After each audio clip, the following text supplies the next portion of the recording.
Mr. Harmon, I have to attend something else. Please, excuse me. After a few exchanges, Dwayne got ready to leave. He had come because of a renowned doctor.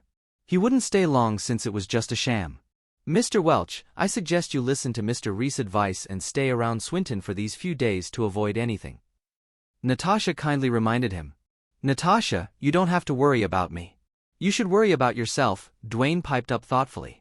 I remember your engagement to Tyler Grant is imminent. I don't think a man like him would like it if you were too close to other men. Natasha couldn't help but frown at these words. He had touched on a sensitive topic. It's just an engagement. We're not even married yet. At worst, I can break off the engagement, Natasha answered casually.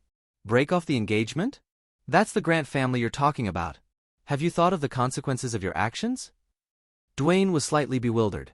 What consequences would there be? They can't do anything to me, Natasha replied calmly. The Grant family might not do anything to you, but I'm not sure about the one next to you. You're well aware of the Grant family's ways.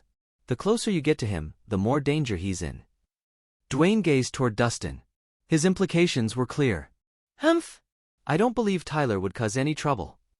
Natasha maintained an impassive face. I'm just reminding you. What you do is up to you. Dwayne didn't say more and left with a smile. What Dwayne says is true. You'd better deal with the matter between you and the Grant family. Andrew warned. Grandfather, I know what to do. Natasha nodded. Although they had been engaged since young, she had never fallen for him. How could she marry someone she doesn't have feelings for? Besides, she despised arranged marriages the most. Ms. Harmon, Sir Hummer is requesting to see you, a bodyguard informed her after entering. Edwin Hummer? Natasha raised an eyebrow. I was just about to see him. I didn't expect him to come first. Bring him to the lounge, I'll be there in a second. Yes, Ms. Nicholson, the bodyguard replied promptly and left. Mr. Rhys, I'm going to see what I can find out from Edwin. You can pretend to be my bodyguard and improvise. Natasha glanced at the man beside her. Okay, Dustin agreed and nodded his head. Today's ceremony was bait for the prey. Now that the prey was here, he could not pass on this opportunity. 3 minutes later, Dustin and Natasha arrived at another lounge. Edwin and Fletcher were leisurely enjoying some tea inside. Behind them were a pair of twins. Ms. Harmon, congratulations on your grand opening. Edwin immediately congratulated her. He seemed like a wolf in sheep's clothing. They were welcome. Sir Hummer, it's a pleasure to have you here. Natasha greeted cheerily. Although they enemies, they had to put on a cordial act. I see a few new faces around you. Aren't you going to introduce them?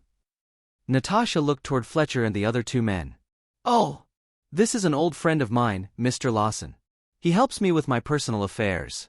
As for these two young men, they're his apprentices, Edwin introduced them without hesitation. So you're Mr. Lawson. It's a pleasure to meet you. Natasha smiled. Mr. Lawson, I have something to discuss with Ms. Harmon. You can leave the room.